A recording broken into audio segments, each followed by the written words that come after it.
Hello friends, welcome to இது உங்கள் சமையல். இன்னைக்கு எல்லாத்துக்கும் தொட்டு சாப்பிட்ற மாதிரி ஒரு சூப்பரான சைட் டிஷ்ங்க. சாதம், சப்பாத்தி, இட்லி, தோசைன்னு சொல்லிட்டு வெரைட்டி ரைஸ், ஒயிட் ரைஸ்னு எல்லாத்துக்கூடையும் இது சைட் டிஷ்ஷாக வச்சு சாப்பிடலாம். அப்படி என்ன ரெசிபி இது அப்படின்னு தானே பார்க்குறீங்க. வாங்க தக்காளியை யூஸ் பண்ணி ஒரு சூப்பரான சைட் டிஷ் எப்படி செய்யலாம் அப்படின்னு சொல்லிட்டு வீடியோக்குள்ளே போயிட்டு சட்டுன்னு பார்த்துடலாம். ஃபஸ்ட்டு உங்களுக்கு தேவையான அளவுகளில் தக்காளி இந்த மாதிரி எடுத்துக்கோங்க. நான் ஒரு அரை கிலோ அளவு எடுத்துருக்கிறேன். எடுத்து இந்த மாதிரி நம்ம தண்ணியில எல்லாம் போடாமல் நல்லா கழுவிட்டு கீழே மட்டும் இட்லி பாத்திரத்தில் தண்ணி சேர்த்துட்டு நல்லா ஆவிலேயே ஒரு 10 நிமிஷம் வேக வச்சதுக்கப்புறம் இது எப்படி இருக்குன்னு பார்க்கலாம்.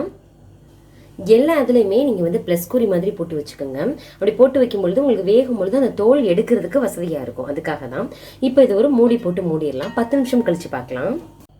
10 நிமிஷம் ஆயிடுச்சு. பாருங்களேன், தோல் எல்லாமே நல்லா எடுத்துட்டு வந்துருச்சு.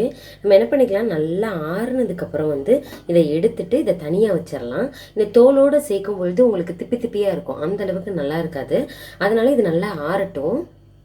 தக்காளி மேலே இருக்கிற தோல் எல்லாத்தையுமே எடுத்தாச்சு. மிக்சி ஜாரில் போட்டுட்டு ஆறுனதுக்கப்புறம் அரைங்க. ஆறுறதுக்கு முன்னாடி நீங்கள் அரைச்சிட்டிங்கன்னா மேலே எவ்வளோதான் டைட்டாக முடியிருந்தாலும் மேலே திரிச்சிடும். அதனால நல்லா ஆறிடட்டும். இல்லைன்னா ஒரு மேஷரை வச்சு கூட நீங்கள் அமிழ்த்தி விட்டுக்கலாம். இதை நல்லா அரைச்சிட்டு காமிக்கிறேன். சூப்பராக அரைச்சாச்சு. இப்போ இதை தனியாக வச்சிடலாம். அடுப்பில் கடாய் வச்சுக்கலாம். எண்ணெய் எதுவும் சேர்க்க வேண்டாம். கடாய் லைட்டாக ஹீட் ஆனதும் அதில் 1 டீஸ்பூன் அளவு கடுகு சேர்த்துக்கோங்க. சேர்த்த உடனேவே 1 டீஸ்பூன் அளவு சீரகம் சேர்த்துக்கலாம். 3/4 டீஸ்பூன் அளவு வெந்தயம் சேர்த்துக்கோங்க. இதை 3ஐயும் சேர்த்து கருகிராத மாதிரி லைட்டாக பொன்னிறமாக வர்ற வரைக்கும் லைட்டாக அதை வறுத்து விடணும். கருகிருச்சு அப்படின்னா டேஸ்ட் எல்லாமே கெடுத்து விட்டுரும். அடுப்பை நல்லா லோ ஃப்ளேம்லேயே வச்சுக்கோங்க. இதுதான் இந்த ரெசிபிக்கு டேஸ்ட் கொடுக்க போகுது. அதனால் நல்லா அதை வெந்தயம் கருகிடக்கூடாது. இது சீக்கிரமே கலர் மாறிடும். அதனால பாருங்களேன், லைட்டாக கலர் சேஞ்ச் ஆகிட்டு இருக்கு. நல்லா பொரிஞ்சிருச்சு. இப்போ இதை நம்ம எடுத்துடலாம்.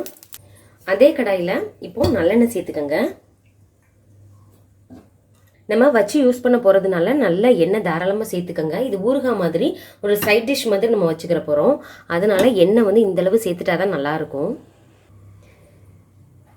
எண்ணெய் நல்லா காஞ்சிருச்சு. இதில் 1 டீஸ்பூன் அளவு கடுகு சேர்த்துக்கோங்க.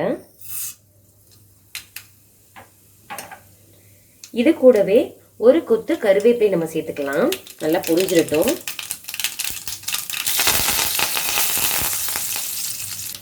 இது கூட ஒரு முழு பூண்டு இருக்கும் இல்லையா, அதை உரிச்சு இந்த மாதிரி நீள நீளமாக குட்டி குட்டியாக கட் பண்ணி அதையும் சேர்த்துக்கலாம்.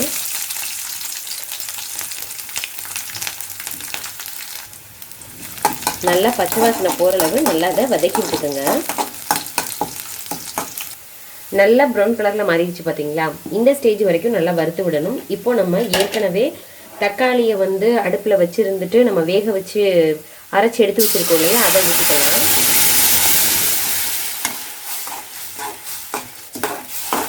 தண்ணி எதுவுமே சேர்க்கல. தக்காளியில் இருந்து தண்ணி மட்டும்தான். நல்லா லிக்யூடாக இருக்குது. இது நல்லா திக்காகணும். அந்தளவு வெயிட் பண்ணணும். இப்போ இதில் ஒரு கொதி வந்ததுக்கப்புறம் நம்ம காரத்துக்கு தகுந்தாப்புல மிளகாய் தூள்லாம் சேர்த்துக்கலாம். கொதிச்சுட்ருக்கு. நல்லா கொதிச்சுட்ருக்கு. இந்த நேரத்தில் காரத்துக்கு தகுந்தாப்புல மிளகாய் தூள் சேர்த்துக்கோங்க. நம்ம பச்சை மிளகாய் எதுவுமே சேர்க்கல இல்லையா, அதனால் 1 டீஸ்பூன் அளவு சேர்த்துக்கோங்க. உங்களுக்கு காரம் அதிகமாக தேவைப்பட்டுச்சுன்னா இன்னுமே நீங்கள் சேர்த்துக்கலாம். அதே மாதிரி கல்லுப்பு சேர்த்துக்கோங்க. சேர்த்துட்டு இது நல்லா மிக்ஸ் பண்ணி விட்டுக்கோங்க. இது அப்படியே இதுலேயே வத்தட்டும். நம்ம ஏற்கனவே வறுத்து வச்சுருக்கோம் இல்லையா, அதை உரலில் இடித்து வச்சுக்கோங்க. அது இன்னுமே கொஞ்சம் இது வத்தட்டும். வத்துனதுக்கப்புறம் சேர்க்கணும். நல்லா கொதிச்சுட்ருக்கு. பாருங்களேன், நல்லா ஓரளவுக்கு வத்திருச்சு. இந்த நேரத்தில் நம்ம ஏற்கனவே வதக்கி வச்சுருந்தோம் இல்லையா, பொடி பண்ணுறதுக்காக அதை பவுடர் பண்ணிவிட்டு நம்ம இதில் சேர்த்துக்கலாம். பாருங்களேன், நல்லா தண்ணியாக இருந்துச்சு. நல்லா இந்த மாதிரி திக்காயிருச்சு. எண்ணெயெல்லாம் ஓரத்தில் பிரிஞ்சு வந்துருச்சு. இந்த நேரத்தில் நம்ம சேர்த்துக்கலாம். இன்னமுமே இது வற்றணும். அப்போ தான் நல்லாயிருக்கும். நீங்கள் வச்சு சாப்பிடணும் அப்படின்னு நினச்சிங்கன்னா இதை இந்த மாதிரி நல்லா வற்ற விடுங்க. தண்ணி எல்லாமே இதாகிடட்டும். இப்போ வறுத்தெடுத்த பவுடர் பார்த்தீங்கன்னா கரெக்டாக 1.5 டேபிள் ஸ்பூன் இருக்குது. நான் இதில் ஏற்கனவே 1 டேபிள் ஸ்பூன் சேர்த்துருக்கேன். இந்த அளவு இதுக்கு போதுமாக இருக்கும். ஏன்னா நம்ம தக்காளி கொஞ்சம் கம்மியாக தான் சேர்த்தோம். நீங்கள் 1 கிலோ அளவு நீங்கள் சேர்த்திங்க அப்படின்னா நம்ம அரைச்ச பவுடர் எல்லாத்தையுமே நம்ம சேர்த்துக்கலாம். இதை சேர்க்கவுமே நல்ல வாசனையாக இருக்கும். இந்த கன்சிஸ்டன்சி போதுங்க. பாருங்களேன், இந்த மாதிரி இருக்கணும். செம்ம ஃப்ளேவராக இருக்குது. வீடு ஃபுல்லாமே அப்படியே முழுக்க மணமாக இருக்குது. இதை ஒரு பவுலுக்கு ட்ரான்ஸ்ஃபர் பண்ணிடலாம். பார்க்குறதுக்கே சூப்பராக இருக்குது. அப்படியே கமகமன்னு சூப்பரான ஃப்ளேவர் வந்துட்டுருக்கு. இதை வந்து நீங்கள் வந்து தோசை, சப்பாத்தி, சாதம், இட்லி, பூரி கூட வச்சு சாப்பிடலாம். அந்தளவுக்கு ஒரு எக்ஸ்ட்ராடினரியாக இருக்குது. ஃப்ளேவரும் நல்லா வந்துட்டுருக்கு.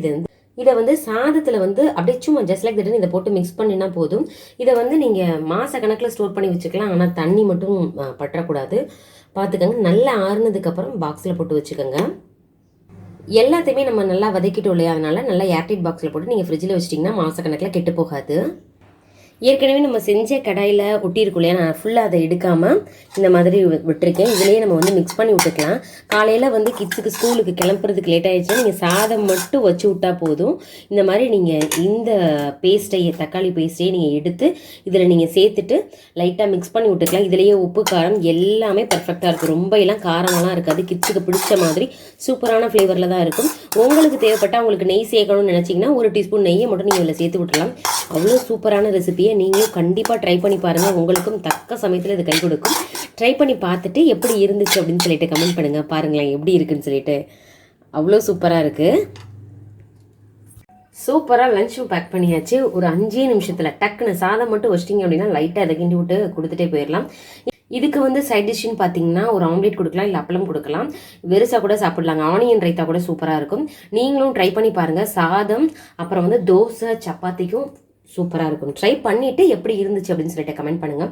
இதே மாதிரி நிறைய வீடியோஸ் நம்ம சேனலில் போட்டிருக்கோம். தேவைப்பட்ட டிஸ்கிரிப்ஷன் பாக்ஸில் லிங்க் தர எங்கே போய் பாருங்கள். இந்த வீடியோ பிடிச்சிருந்துச்சுன்னா கண்டிப்பாக ஒரு லைக் கொடுங்க. அப்புறம் உங்கள் ஃப்ரெண்ட்ஸ் அண்ட் ரிலேட்டிவ்ஸ் கூட ஷேர் பண்ணுங்கள். ஓகே ஃப்ரெண்ட்ஸ், இதே மாதிரி ஒரு இன்ட்ரெஸ்டிங்கான வீடியோவில் பார்க்கலாம். Thank you, by.